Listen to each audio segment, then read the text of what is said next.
Hello friends, welcome to my channel. দীঘার পরের দিনের ভিডিওটা দিতে অনেকটা দেরি হয়ে গেল। তোমরা সবাই জানো আমরা দীঘা গেছিলাম হোলির সময়, আর এখন প্রায় মে মাস। মাঝখানে ঘটে গেছিল একটা অ্যাক্সিডেন্ট, তাও আবার ছেলের সাথে। তাই ভিডিওটা রেডি করতে অনেকটা দেরি হয়ে গেল।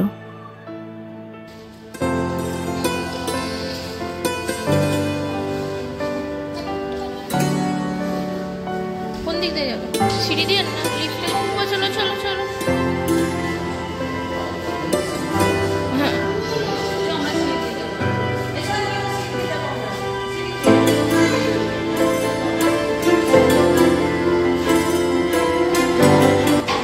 পরের দিন সকালে ওই 8টা নাগাদ আমরা গেছিলাম মোহনাতে। আগেরবারও দীঘা গিয়ে ভোরের সৌন্দর্য উপভোগ করতে পারিনি, আর এবারও দীঘাতেই আমরা মোহনার ভোরের সৌন্দর্যটা উপভোগ করতে পারলাম না। ওই ছোট বাচ্চা থাকলে যা হয়। তবে জোয়ার এসে যাওয়ায় ওই সময়ও কিন্তু একটা ভয়ঙ্কর সৌন্দর্য উপভোগ করা যায়। যদিও মোহনার একদম কাছ অবধি আগেরবারও যেতে পারলাম না, এবারও আমাদের যাওয়া কমপ্লিট হয়নি। তবে এইবার আরও বেশি ভালো করে উপভোগ করতে পেরেছি জলের ঢেউটাকে। প্রায় পুরো ভিজে আমি বাড়ি এসেছিলাম।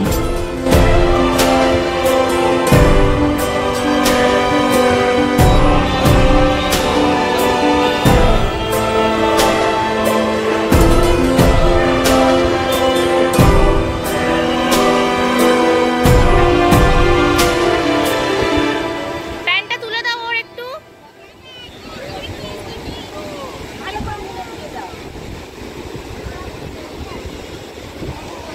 আয় আয়, একটা ঢেউ হয়, আমরা একটু পাটা ভেজাই।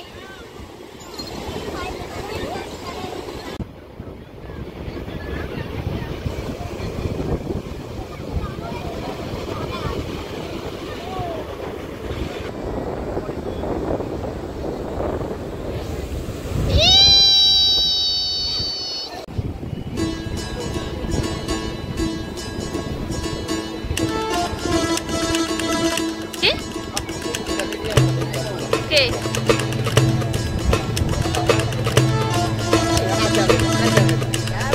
ল্যাব ল্যাব না বললে নিতে পারলে।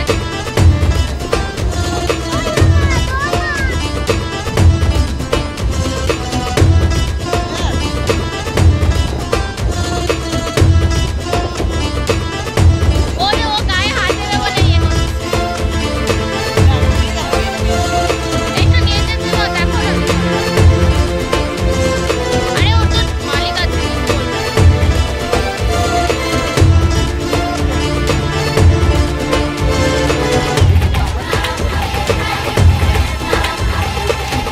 শোন, জামাটা একটু ঠিক করে দে।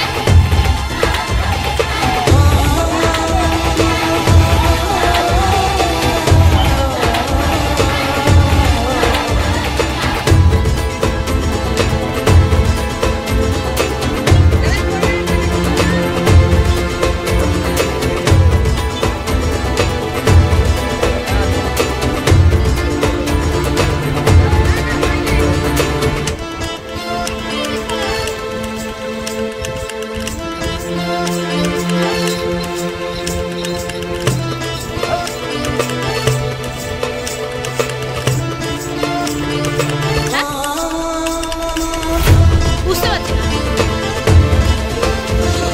হ্যাঁ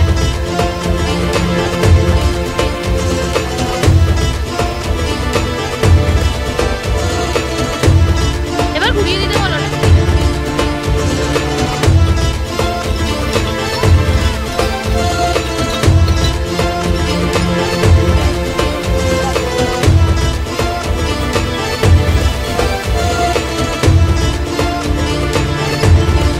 কাকাইয়ের ঘুরিয়ে এড়িয়ে যাচ্ছে। বর আর নিষ্পর যাচ্ছে, ওরাই চলবে।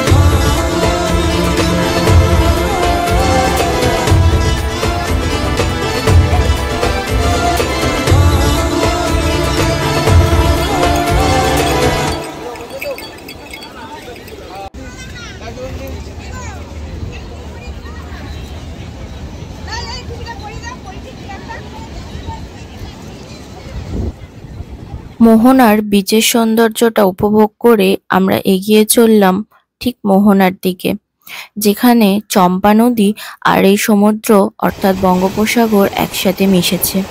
সেই জায়গাটা খুবই সুন্দর।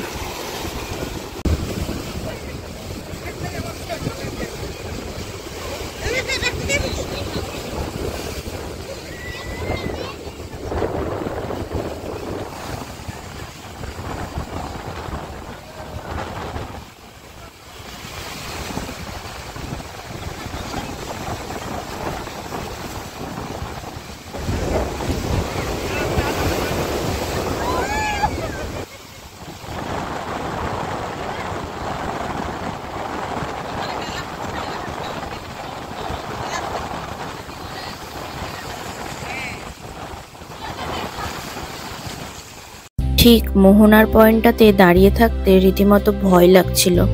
প্রায় কাক ভেজা হয়ে আমরা আবার চলে এলাম বিচের কাছে।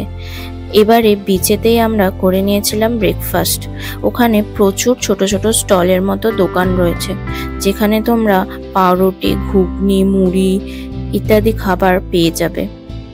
এছাড়াও অমলেট, চা এসব তো রয়েইছে। তারপর ওখানে ব্রেকফাস্ট সেরে আমরা চলে গেছিলাম মাছের জায়গায়, বেশ কিছু মাছ দেখে তারপর চলে এলাম হোটেলে। আগের বার দীঘা থেকে মাছ কিনে এনেছিলাম, বেশ ভালোই ছিল, কিন্তু এবার যেহেতু দিনের দিন ফিরছি না, তাই এবার মাছ কেনাটা আর হলো না।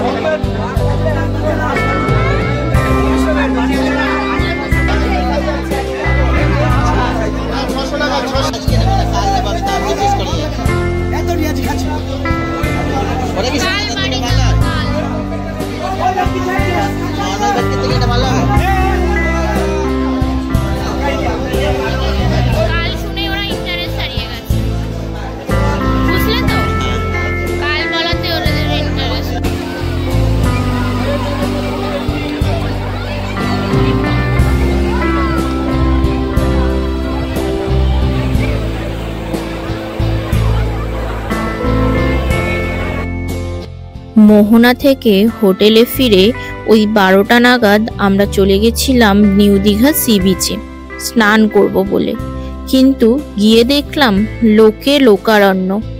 এত ভিড় যে নামার জায়গাটা দিয়ে অন্তত 500-600 লোক দাঁড়িয়ে আছে ওখানে, যে নামার কোনো উপায় নেই। তাই বাধ্য হয়ে পাশের এই পাথরগুলো দিয়ে আমরা নামার চেষ্টা করেছিলাম। কিছুটা এগিয়ে যাওয়ার পর ওই পাথরের ধারেই বসে গেছিলাম।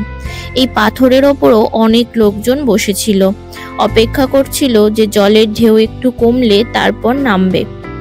তাই আমরাও বসে থাকতে থাকতে ওখানে আবির খেলে নিলাম, কেন কি ওই দিন ছিল দোলের দিন।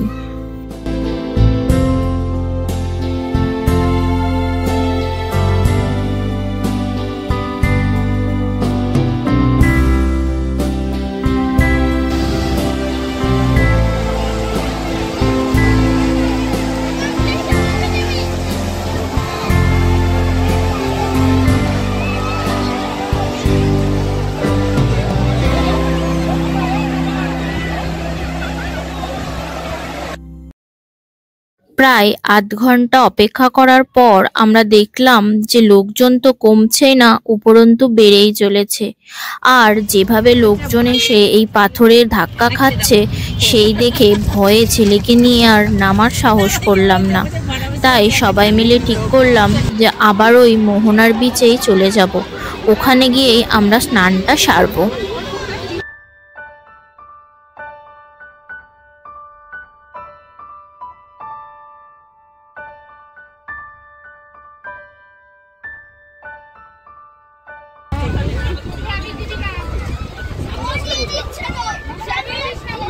এদিকে বুবু খেতে খেতে ঢোকাও ওটা।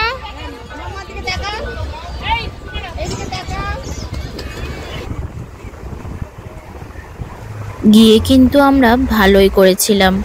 এই বীচটা কিন্তু স্নান করার জন্য খুবই ভালো। এখানে ওই জলের ঢেউয়ে পাথরে গিয়ে ধাক্কা খাওয়ার কোনো ভয় নেই। ছোট বাচ্চাকে নিয়ে তোমরা নিশ্চিন্তে এখানে অনেকক্ষণ স্নান করতে পারবে। আর যারা ওই ভিড়ভাড় পছন্দ করে না, অর্থাৎ আমাদের মতো মানুষজন, তাদের জন্য তো খুবই ভালো জায়গা। অনেকটা মন্দারমণির ভাইবস এখানে ফিল করা যায়। নিজেদের মতো ইচ্ছে মতো স্নান করা যায়, লোকের কোনো ডিস্টারবেন্স থাকে না। তাই যারা নিজেরা নিরিবিলিতে স্নান করতে চাও তারা অবশ্যই এই মোহনার বিচে চলে যেও।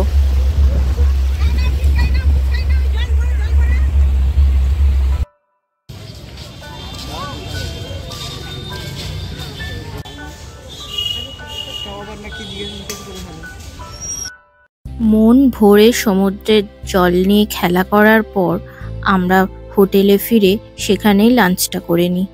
তারপর কিছুক্ষণ রেস্ট নিয়ে আবার বেরিয়ে পড়ি অমরাবতী পার্ক ঘুরে দেখার জন্য। পার্কটা বেশ সুন্দর, একটা সুন্দর বিকেল কাটানোর জন্য বেশ ভালো। তবে আমাদের প্রথম ইচ্ছে ছিল যে রোপওয়েতে চড়ার, কিন্তু মেনটেনেন্সের কারণে রোপওয়েটা বন্ধ ছিল। বেশ বড় একটা পার্ক, আর মাঝখানে রয়েছে একটা খাল, যেটার আবার মাঝে রয়েছে একটা আইল্যান্ড। সেই আইল্যান্ডটাকে বেশ করে গোল করে এই বোটিং এর করার জন্য লেকটা রয়েছে। বোটিং করতে করতে পুরো আইল্যান্ডটাকে ঘুরে দেখা যায়। বেশ ভালো লাগবে এখানে বোটিং করতে। আমরাও করেছিলাম। যেহেতু আমরা 6 জন ছিলাম, তাই 6 জনের বোটটা আমরা নিয়েছিলাম, যেটাতে আমাদের খরচ পড়েছিল 140 টাকা মতো। আর এই 140 টাকা দিয়ে তোমরা 25 মিনিট এই লেকটা ঘুরে দেখতে পারো। কিন্তু এই 6 জনের বোট ছিল মোটে 2টো, যে কারণে আমাদেরকে বেশ কিছুক্ষণ অপেক্ষা করতে হয়েছিল বোটে চাপার জন্য। সেই সুযোগে আমরা একটু পাশে থাকা একটা ছোট চিলড্রেন্স পার্কে খেলা করে নিয়েছিলাম। যেহেতু প্রায় 25 মিনিট অপেক্ষা করতে হয়েছিল, তাই আমাদের যখন বোটে চাপার সময় এসেছিল তখন প্রায় সন্ধে ঘনিয়ে এসেছিল। আর সন্ধে হতেই পার্কের যখন লাইটগুলো জ্বলে ওঠে তখন কিন্তু বেশ সুন্দর লাগছিল পার্কটাকে।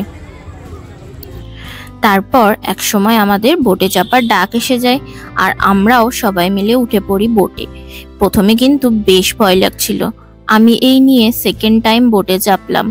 এর আগে বোটে চাপার অভিজ্ঞতা ছিল আমার খুবই খারাপ, কেন কি বোটটা ঠিকঠাক চালাতে না পারার জন্য শুধুমাত্র পাড়ে গিয়ে ধাক্কা খাচ্ছিলাম, যে কারণে প্রথমবার বোটে চেপে খুব ভয় লেগেছিল।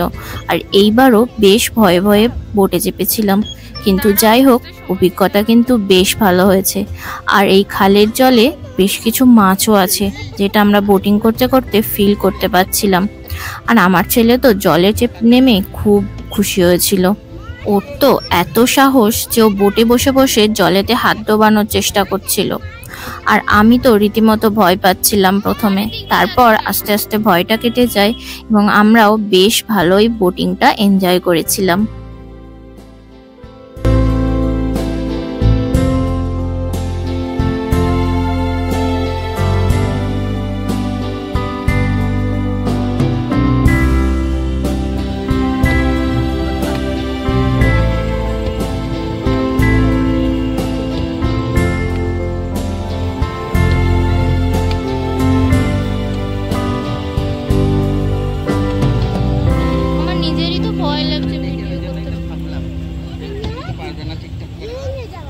আমিও পারতাম না, আমার তো চেপেই আমি আগে হয়তো বুক শুকিয়ে যেত। আমার প্যাডেল করা তো পরের কথা, ওই জন্য তো বাবুকে ওখানে দেওয়া হচ্ছে যে ওরা দুজনেই।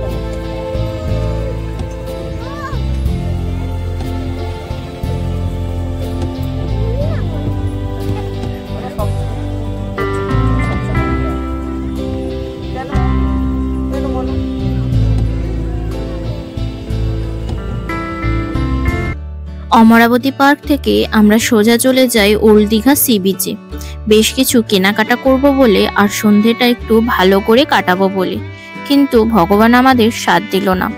প্রথমেই আমরা সি বিচের যেখানটা খুব সুন্দর করে সাজানো রয়েছে সেই জায়গাটা গেছিলাম দেখার জন্য, অর্থাৎ যেখানে বিশ্ব বাংলা গেট, একটা ছোট পার্ক এবং যেখানে আই লাভ দীঘা কথাটা লেখা রয়েছে, ওই জায়গাটা ঘুরে দেখবো বলে।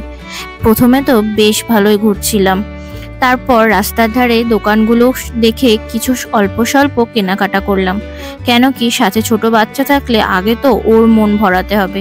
সেই মতো ওকে কিছু খেলনা কিনে দিলাম, আর তারপর ওকে এই গাড়িতেও চাপানো হলো। প্রথমে তো বেশ কিছুক্ষণ সময় বেশ ভালোই কেটে গেল। তারপর হঠাৎ করে আমরা সাক্ষী হলাম এক ভয়ঙ্কর অভিজ্ঞতার। হঠাৎ করে কোথা থেকে একটা মেঘ এসে পুরো বজ্রবিদ্যুৎ সহ বৃষ্টি শুরু হয়ে গেল, যে অভিজ্ঞতা ছিল ভয়ঙ্কর। সেই সময় আমাদের ওখান থেকে ফিরে আসার মতো উপায়ও ছিল না, এতই হঠাৎ করে সমস্ত কিছু চলে যায়, আর কারেন্টও চলে যায়। পুরো অন্ধকার সি বিচ, আর তার মধ্যে এত লোকজন, কি যে ভয়ঙ্কর অভিজ্ঞতা হয়েছিল সেটা বলার কথা রাখে না। রীতিমতো ভয় পেয়ে গুটিসুটি মেরে ছেলেকে কোলের মধ্যে জড়িয়ে ধরে চুপচাপ বসেছিলাম এখানে যে প্যাগোডা স্টাইলের টেম্পলগুলো রয়েছে তার ভেতরে। আর সেখানে ওই রকম একটা ছোট ছোট টেম্পলে অন্তত 100 জন লোক দাঁড়িয়েছিল।